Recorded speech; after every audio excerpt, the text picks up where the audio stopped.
Bueno, 30 de noviembre del 2024. A continuación escucharemos la interesante conferencia pues, del doctor Andrés Felipe Jaramillo en el tema pues del interrogatorio y contrainterrogatorio. En esta ocasión, estos breves minuticos van a escuchar la diferencia entre lo que es tangible e intangible, documentos, el software, todos esos temas que son documentos descriptivos, los documentos declarativos, que los documentos narrativos. Bueno, van a ver ustedes este tema que es supremamente importante para el manejo de la prueba en el juicio oral. Entonces, paso a renglón seguido, entonces dejémoslo rodar. Con el contenido interno, que ya de hecho ni siquiera dentro del disco duro está, sino que ya los computadores vienen si vienen con mucha capacidad, vendrán con una tera o 520 gigabytes, no, ya creo que todo va cargado a la nube. Y nos ponen a comprar ¿qué? Nos ponen a comprar espacios. Entonces, ¿qué quiero decir yo con esto?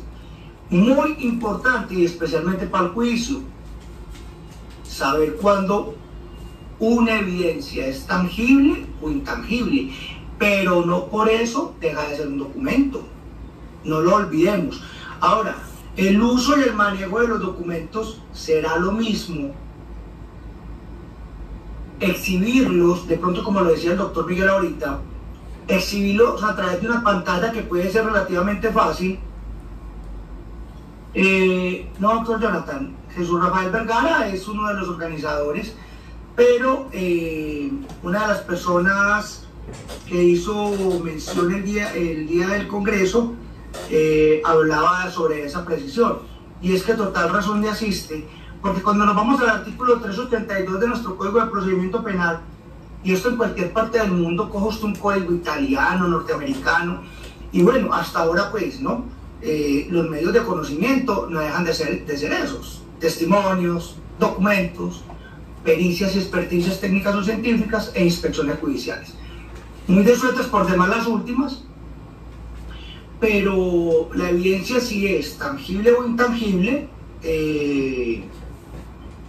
no dejan de ser documentos descriptivos, documentos declarativos, documentos enunciativos, documentos ilustrativos, documentos narrativos. Ahí está la clasificación, y de ahí podemos ya discernir sin excitación alguna.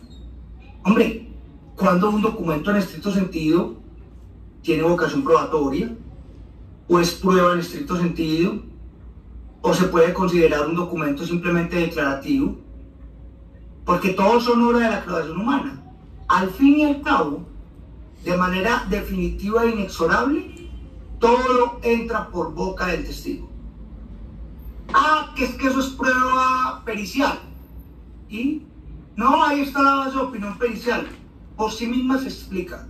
Ahí está el método, ahí están los protocolos, ahí están los procedimientos. De hecho, la parte más falible para un testigo de acreditación perito es la metodología o es el protocolo. Sí. ¿Para arribar a qué? Usted tiene que trabajar duro eso, pero le toca investigar, le toca aprender. Hombre, ¿cómo un biólogo me puede decir a mí si la sangre llegó preservada, no llegó preservada, cuál era el contenedor para guardarlo, si tenía que estar sometida a cadena de frío, si no lo tenía que estar, a qué temperatura, si había que echarle algún reactivo para la preservación de la misma, qué pasa cuando la sangre se oxida, que es un fenómeno natural, tantas cosas, cómo llegó al laboratorio, cómo se hizo ese examen. De eso hay que saber de todo un poquito, porque no es fácil. Es decir, estás entrando en terrenos de quién, en terrenos de alguien que domina una ciencia y que no es tu área. ¿Cómo será uno interrogando a un economista, interrogando a un contador, interrogando a un ingeniero? ¿Quién sabe de cálculos? ¿Quién sabe de estructuras? Eso no lo sabe nadie. Hubo algo muy particular, no sé si ustedes recordarán, aquí en Medellín, perdón, les pido excusas. En una época, unos edificios se alcanzaron a derrumbar. Y eso fue a proceso, y como en todo, hay casos donde los litigantes, fiscales o defensores, tienen que ir de la mano de ¿quién? De gente experta. El 396 te lo permite. Y si necesitas contrainterrogar, sienta al lado a una persona que te ayude a forjar las preguntas. No estoy hablando de un testigo refutador, no. Esa persona que está ahí sentada puede decir lo que se le antoje o que se le venga en gana. Entonces no nos vamos a sacar un ojo, no nos vamos a rebanar los sesos. No, Dios mío, es que viene un ingeniero civil, yo no sé de estructuras, yo no sé de cálculos. ¿Qué le pregunto y cómo le pregunto? Si esa viga puede sostener, si esa columna aguanta, si está hecho en armazón, de cuántos milímetros tenía que ser la varilla. Claro, no podemos especular, pero sí tenemos que saber un poquito, conocer del caso. ¿Cuáles son los testigos expertos más comunes y más recurrentes? Pues con los que más nos topamos, que son auxiliares de la justicia, los médicos, obviamente, hábleme de la causa de la muerte, o cuando son exámenes sexológicos, o los psicólogos, de pronto para delitos sexuales. Son con los que más nos topamos. De hecho, hasta aprendemos un poquito de las cosas de ellos, de los libros de ellos, de sus respuestas. Cuando hay una valoración, cómo es una valoración, cómo se llaman las pruebas que practican, cómo se llaman los manuales que consultan, como los códigos para nosotros. Al penalista le preguntan, ¿y tú con qué te mueves? Pues sí, me muevo con la Constitución del 91, mi Código Penal y mi Código de Procedimiento Penal. Ah, bueno, te mueves con esos códigos. Un psicólogo se mueve con el DSM-4, el DSM-5, el CIE-10, que son los manuales que ellos utilizan para diagnosticar, para ubicar los trastornos. Y como nosotros tenemos libros, cuando tú coges el Código Civil, ves que está el libro de bienes, está el libro de personas, está el libro de... no me acuerdo bien. Ellos tienen unos ejes, el eje 1, el eje 2, el eje 3, el eje 4, y en esos ejes se ubican los trastornos de personalidad de las personas y los estrés y todo ese tipo de cosas. Entonces, es por eso que hay que saber de todo un poquito. Yo tengo por acá de pronto algo muy interesante que les pueden ayudar, yo les puedo facilitar con el doctor para que sepan entonces cómo discernir o conocer cuando el documento, porque es que nos pasa mucho en juicio, ya lo he explicado, nos exhiben un documento o lo presentaron en la preparatoria, mire, cosas como estas. Yo quiero usar un PowerPoint porque quiero que un testigo se dé a entender. Ahí dicen quién es regla de evidencia, cuándo no es regla de evidencia, o si es lo mismo coger un papelógrafo o un marcador para interpretar en un tablero, si me quiero ubicar en un sitio o tratar de, como una extensión al uso de la palabra, lo que es válido, lo que es permitido. También una presentación de PowerPoint. En una ponencia de pronto alguien me lo preguntaba y era hacer uso de presentaciones de PowerPoint para alegatos de cierre o para alegatos de apertura, lo cual es loable, me parece fenomenal. Es más, se pueden usar videos, fragmentos de las audiencias, fragmentos de los interrogatorios, confrontarlos si son editores. Claro, no todos los ingenieros de sistemas son los que saben editar. Hay gente que sabe editar, recortar un video, confrontarlo. A mí me queda fácil y de hecho lo hago muy a menudo. Es que yo pago para que me traliteren el juicio. Que si me toca hacer es un trabajo un poquito más complejo, pero ¿qué hago? Tamizo, tabulo, confronto una declaración de un mismo testigo y acá, y por ejemplo en el minuto 1 digo esto y en el minuto 35 digo otra cosa. ¿Qué hago yo? Se lo pongo al juez así y simplemente se lo leo. O cojo lo que este testigo me dijo a tal minuto y lo confronto con lo que dijo otro testigo de cargos o con lo que dijo otro testigo de descargos. Simplemente planteo las divergencias, planteo las contradicciones y le hago ver al juez cómo se puede derruir un caso en particular. El doctor Alfredo Germain va a hacer una pregunta. Sí, doctor, no sé si entendí bien o mal. La pregunta es, cuando yo como defensor, la fiscalía le da un perito, y obviamente yo no soy ingeniero, yo no soy médico, usted dice que es posible que yo lleve a un médico o un ingeniero y sentarlo al lado mío para que me guíe y va a hacerle las preguntas a ese perito.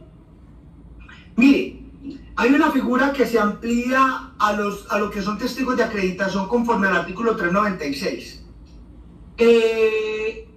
Y son personas que, si bien en estricto sentido no son testigos, porque definitivamente no, de hecho ni siquiera fueron acreditados como tal, pueden apoyar las causas.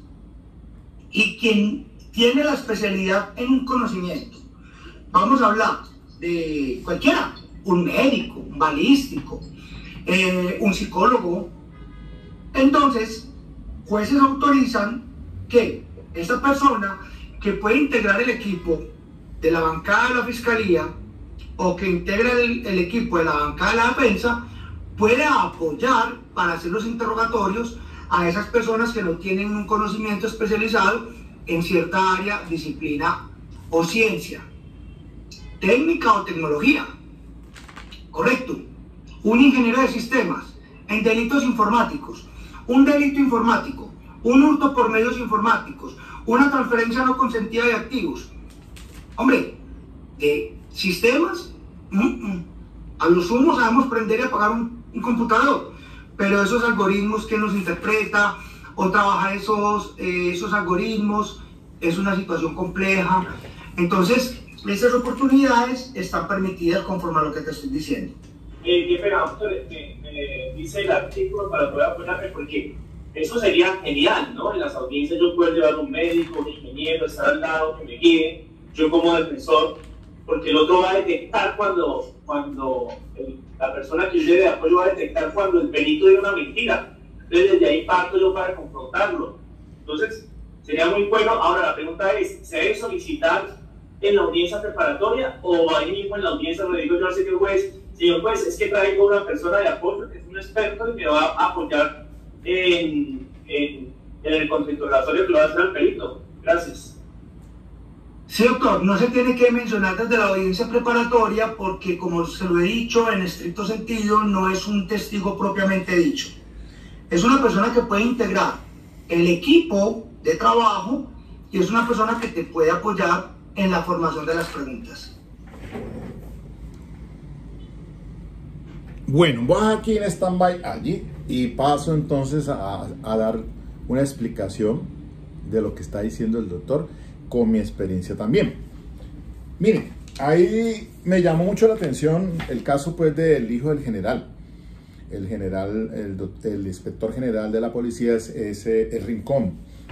El hijo, pues ya ustedes saben, el tema que está por resolverse el lunes por un juez de control de garantías para establecer si Andrés Felipe, creo que es que llama él, el que está procesado por homicidio agravado y porte ilegal de armas. Hay una discusión interesante en el tema de la muerte del muchacho por la cuestión de balística, pero mire, qué mejor para lo que está diciendo el doctor acá, Andrés Felipe. Si uno va y les dice al pool de investigadores, yo tengo acá a Caipe, Miguel Caipe es un ex policía, y pues él tiene su grupo de investigadores que yo he utilizado en algunos juicios, sobre todo por ahí en el caso del prestamista y el caso de Isidoro, no es un delito sexual, pero el del prestamista es homicidio. Bueno, muy bien, ahora ellos pueden hacer ahora hablando pues del software y todas estas cosas, una reconstrucción en 3D que puede establecer, por ejemplo, la ubicación de víctima y victimario y esa trayectoria del disparo, porque medicina legal, en ese caso de este muchacho, pues debe, con la necropsia médico legal, pues uno tiene orificio, si hay orificio de entrada, si hay orificio de salida, si no hay de esa salida, Eso ya se puede establecer, pues, si fue que quedó el proyectil dentro del cuerpo, por qué no lo encontraron, o por, etcétera, todas estas cosas. Pero, más que todo es para la ubicación víctima y victimario. Si se hicieron unos disparos, entonces se puede establecer la trayectoria. Yo usualmente pedía medicina legal en el caso de homicidios para que me hicieran una reconstrucción de ubicación víctima y victimario, más o menos, y se estableciera la trayectoria del disparo del arma de arma. Eso muy importante. Entonces, por eso cuando estuve en la justicia penal militar durante tantos años como juez de instructor, entonces más que todo aquí en Cali había cualquier cantidad de homicidios y eso era lo que me tocaba. Por mis manos pasaron pues toda clase de investigaciones por homicidio. Entonces tenía pues que revisar la necropsia médico-legal, se mandaba hacia la prueba de absorción atómica, que si había que enviar entonces a balística, si era apta el arma, si no era apta, bueno, todas esas cosas. Uno tenía el proyectil, si se recuperaba del cuerpo, entonces se mandaba medicina legal para que le hicieran, para establecer el ADN o el tema de los residuos de sangre, todo eso.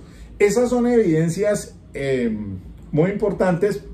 Por eso le cité ahorita la sentencia 43916, que es la de la doctora Patricia Salazar, que se trata de cómo se incorporan en el juicio oral las evidencias físicas. De allí que yo le hice el seguimiento muy detallado del caso de Johnny Rodolfo Leal. El fiscal Mario Burgos, pero ustedes lo vieron allí. Entonces todos estos testigos expertos fueron allá al juicio oral. Cualquier cantidad de expertos estuvieron allí, de todos esos testigos que llevó para establecer entonces, ubicar desde los hechos indicadores a un indicado, o sea, la prueba indiciaria. Pero tuvo presente pues todo esto porque los testigos iban a juicio y en PowerPoint pues colocaban, y entonces iba a decir, se mostraba la escena del delito, y entonces en tal parte se encontró una mancha, en esta otra se encontró tal cosa. Todo eso lo hizo de una manera técnica, porque es que es difícil, y ustedes ven que cuando cogen y sientan al testigo lo acreditan primero. Después entonces hay que lo de la autenticidad del documento, que es el informe en el cual se hizo la labor, y entonces hay que autenticarlo, y pues con base en ese, si se van a introducir evidencias físicas, la Corte dice los fiscales deben ser muy rigurosos, y más en tratándose de los delitos de carácter sexual. Por eso ese caso 43916 es de un sastre de Bogotá que abusó sexualmente de un jovencito, y entonces eso se dio esa dinámica allí en casación para indicar pues que cuando se tratan de fluidos corporales pues tienen que ser muy precisos. Entonces es lo que está diciendo el doctor. El doctor Andrés está diciendo es que es complejo cuando el testigo tiene que entonces, de lo que está diciendo sobre un biólogo, ¿no? El biólogo tendrá que decir que la sangre pertenecía a la víctima, y la Corte dice eso. Entonces, si se establecieron fluidos corporales o manchas se encuentran pues en el lugar de los hechos, una presunta mancha, pues, es decir, la sangre, entonces hay que llevar al laboratorio, y el laboratorio, pues cuando va el experto, tiene que el protocolo de cadena de custodia, que le llegó porque él no fue testigo presencial, entonces él es testigo de lo que se le pone de presente. Entonces él tiene que decir que efectivamente la cadena de custodia, cómo le llegó eso allá al laboratorio, que lo que se puso allí a revisar eso corresponde a sangre, que es sangre humana, y que esa, según la sangre, pues corresponde a la víctima. Todo eso tiene que ir en un orden sistemático, ingresar al juicio oral para que el juez lo pueda valorar, como en el caso de Johnny Rodolfo Leal. Eso es importante entonces allí. Mire, en este caso de feminicidio, ¿cómo ahora se me ocurre a mí cómo hubiera querido haber conseguido un maniquí? Y entonces hacer el contrainterrogatorio como una evidencia demostrativa, llevarle al juicio. Pero como a mí no me lo llevaron presencial, tuve ese inconveniente allí con ese testigo que no lo llevó, que la juez permitió que fuera virtualmente. Entonces yo le dijo, mire, yo lo hubiera querido tener presente. Entre otras cosas, al fiscal se quedó corto porque él no presentó las evidencias demostrativas. 52 fotografías que le había tomado el médico a la víctima, y estaba indicando en tal parte una laceración, en tal parte un hematoma. Él, si le hubiera llevado a juicio oral presencialmente al perito, al testigo experto, y le hubiera dicho, mire, es que le muestra todas las diapositivas. Y dice, no, efectivamente, mire, eso que le aparece aquí en el dedo, eso es corresponde a la laceración. Eso que le, mire, lo que parece allá, eso es un hematoma, que es muy diferente, que es producto de un golpe. Una laceración lineal, eso es una cortada con arma cortopunzante. Todo eso, no lo hizo. Entonces yo, fresco, listo, pues para mí mejor. No lo llevo allá, pero cuando yo le hice el contrainterrogatorio de manera virtual, hubiera querido tener el maniquí, decirle, venga. Entonces, con base en todo eso que usted encontró de las heridas que revisó de la persona, entonces dígame, pues, me explique. Ha sido importante. Bueno, yo pues para decirle que mire, esas heridas para mí siempre fueron producto de un forcejeo. Nunca hubo ni testigo que diga que fue que el cuchillo en mano trató de degollarla. No, antes fue ella la que le atravesó con el cuchillo por la parte de palma y le salió por la parte del dorso. Él, al quitarle el cuchillo, pues se fue en un forcejeo y ella resulta con una herida de suturación aquí en el dedo de la mano izquierda. Entonces, todo eso, pero no, apareció con una escoriación lineal en el cuello. Pero eso pudo haber sido del forcejeo. Y entonces por ahí empecé a atacar, a decirle, a insistirle que si esas heridas habían sido producto del forcejeo. Ya después, primero me dijo que no, después me dijo que sí, pero que no, que eran consistentes con el sistema de defensa de ella. Entonces, él está haciendo, hubiera sido mejor en esa discusión allá si él hubiera ido hasta el juicio oral presencialmente y hubiera tenido esas evidencias demostrativas, pero no lo hizo. Listo. Bueno, entonces, eso es muy importante.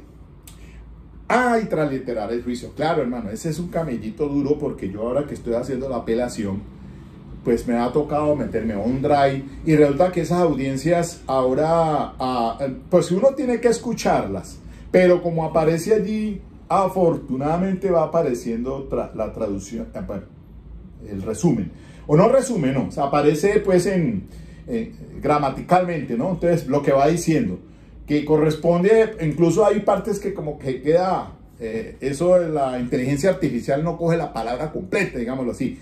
Entonces, sin embargo, mejor, pero es un trabajo dispendioso ponerme yo con los audífonos aquí ¿qué es lo que está diciendo?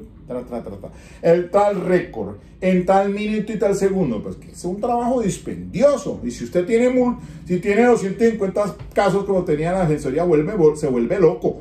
No, cuando va a ser una apelación de estas, que son 5 días que le dan y empieza uno a hacer la apelación por escrito. Y ahí estoy revisando y me ha tocado, como dice en el caso de Junior Rojo Leal, yo iba copiando las preguntas, respuestas, pero eso es tremendamente complicado, coger usted y récord de toda esa audiencia y ponerse a decir es que este dijo aquí esto, que a tal minuto dijo esto, que se contradijo por acá. Por esas razones que el doctor Andrés Felipe paga para que le hagan esa transliteración, pero es un buen consejo. Bien.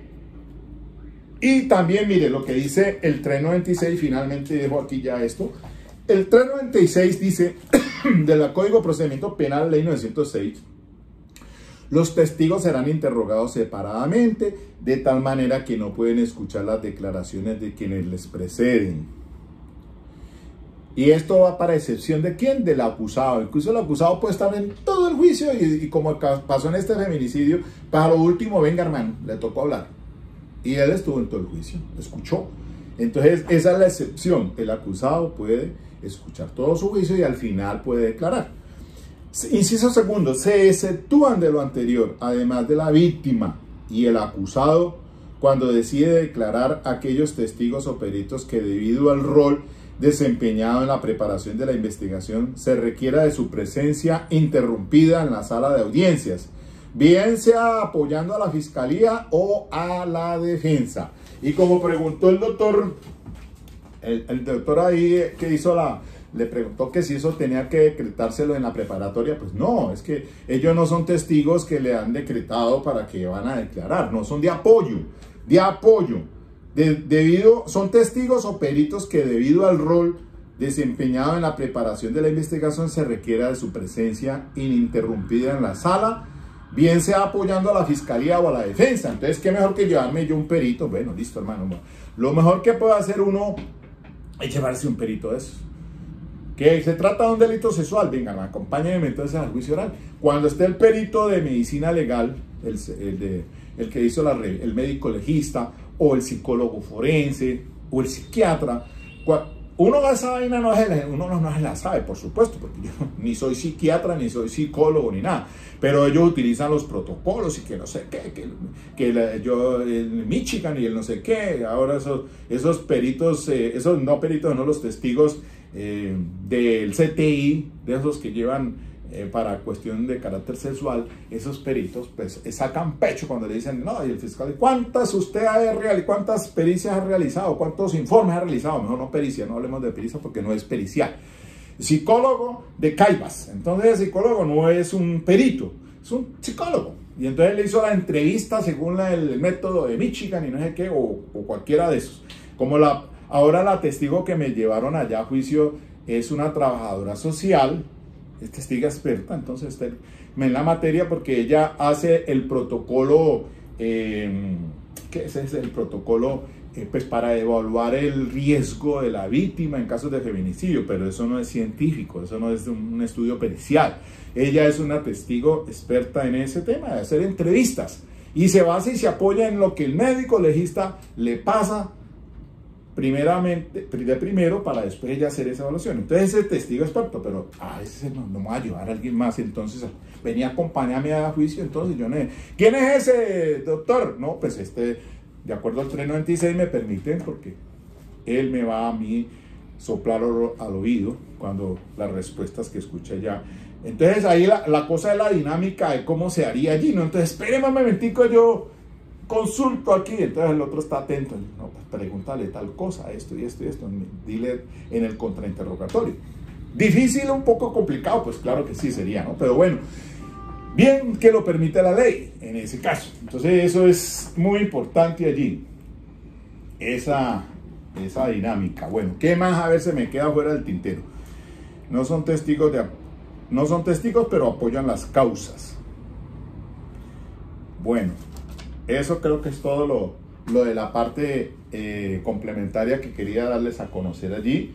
Hay otros temas acá que los iré exponiendo, pues, para no hacer el formato tan extenso, porque pues, son temas puntuales. Entonces este es lo que es tangible e intangible, y el testigo que te apoya, de acuerdo al 396, inciso segundo, dejémoslo así nomás, ahí en stand-by, esa parte.